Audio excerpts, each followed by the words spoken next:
హరి ఓం. శ్రీ మహావిష్ణు పురాణం 30వ భాగం మత్స్యావతార కథ. మానస సరోవరములోని రాజహంస నారదుని కోరికపై శ్రీహరి మత్స్యావతార కథ చెబుతోంది. బ్రహ్మకు రోజులో పగలు పూర్తి అయ్యి రాత్రి వచ్చే సమయం అవుతోంది. బ్రహ్మదేవుడు సృష్టి ఆపి రాత్రి సమయములో నిద్రిస్తాడు. సృష్టికర్త శయనించగానే భూమిపై జలప్రళయం వస్తుంది. భూమిపైన నివసించే వారికి ఈ సంగతి తెలియదు. సకల రాజ్యాలలో ప్రజలు ధర్మ మార్గము అనుసరిస్తూ సుఖశాంతులతో ఉన్నారు. అలా సుఖశాంతులు కలిగి ఉన్న దేశాలలో ద్రవిడ దేశం ఒకటి. ఆ రాజ్యానికి సత్యవ్రతుడు మహారాజుగా ఉన్నాడు. సత్యవ్రతుడు శ్రీ మహావిష్ణువు భక్తుడు.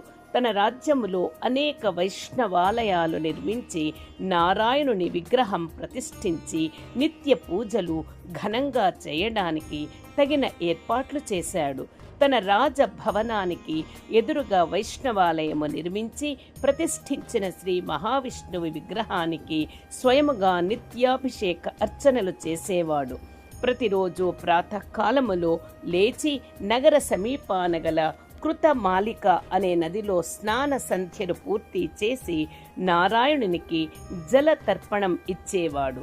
నిత్య పూజలతో, అర్చనలతో, అభిషేకాలతో, తర్పణాలతో సత్యవ్రతుడు విష్ణువుకి అత్యంత ప్రియభక్తుడు అయ్యాడు. శ్రీహరి తన ప్రియభక్తుని రాబోయే జల ప్రళయము నుండి రక్షించడానికి సంకల్పించాడు. రాబోయే జల ప్రళయాన్ని సూచిస్తూ ఆకాశమంతా దట్టమైన మేఘాలతో నిండి ఉంది. సత్యవ్రతుడు ప్రతిరోజులాగానే తెల్లవారుజామున లేచి కృత మాలికా నదిలో స్నాన సంధ్యాదులు పూర్తి చేసి శ్రీహరికి జల తర్పణం ఇవ్వడానికి ఓం నమో నారాయణాయ మంత్రం జపిస్తూ దోసలిలోకి నీరు తీసుకొని కన్నులు మూసుకొని వదలబోయాడు. అప్పుడు సత్యవ్రతుడికి మహారాజా ఆగుము, శరణు కోరే నా విన్నపము వినుము అన్న మాట వినిపించింది.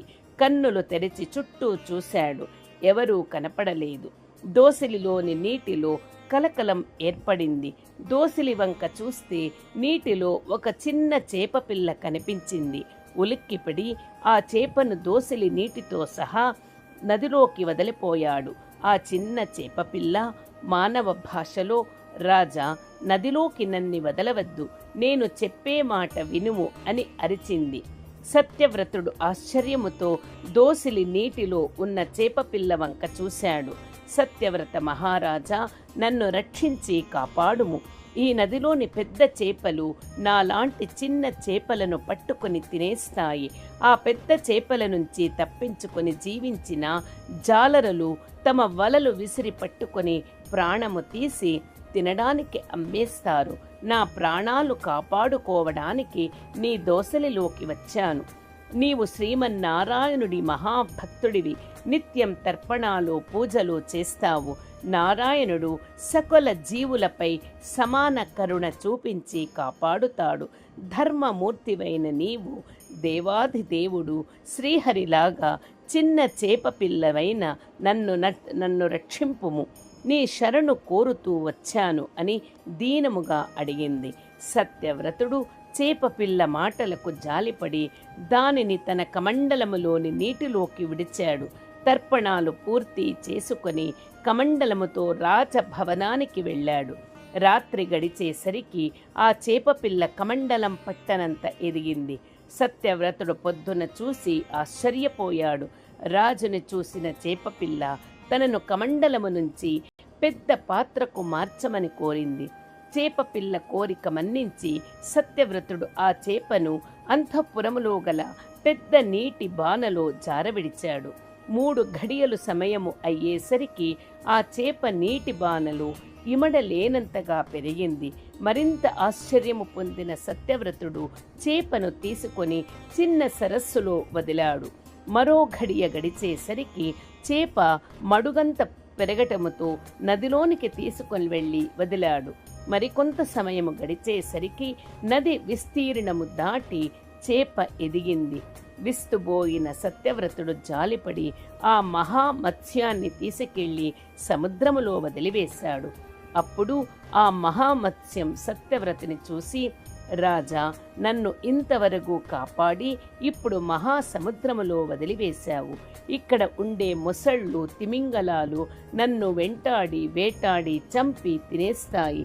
నీకు న్యాయమా అని అడిగింది. చేప మాట్లాడిన మాటలకు ఆకారానికి పొంతన లేకపోవడంతో సత్యవ్రతుడు విస్మయం చెందుతూ, మత్స్యమా, నీవు ఒక్క రోజులో 100 యోజనాల పొడవు పెరిగావు. నీలాంటి మత్స్యాన్ని ఇంతవరకు చూడలేదు, వినలేదు. ఇంత ఆకారము ఉండి నీవు దీనంగా మాట్లాడిన మాటలు వింతగా ఉన్నాయి. నీవు మామూలు చేపవి కావు. తప్పకుండా నన్ను పరీక్షించడానికి వచ్చిన నా దైవము నారాయణుడివే నీవు. ఈ మత్స్యావతారము ధరించి నన్ను పరీక్షించడం దేనికి?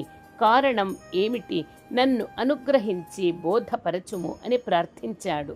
కరుణించిన శ్రీ మహావిష్ణువు మత్స్య రూపము వదిలి శంఖ చక్ర గదా పద్మధరుడైన చతుర్భుజ రూపములో దర్శనమిచ్చాడు.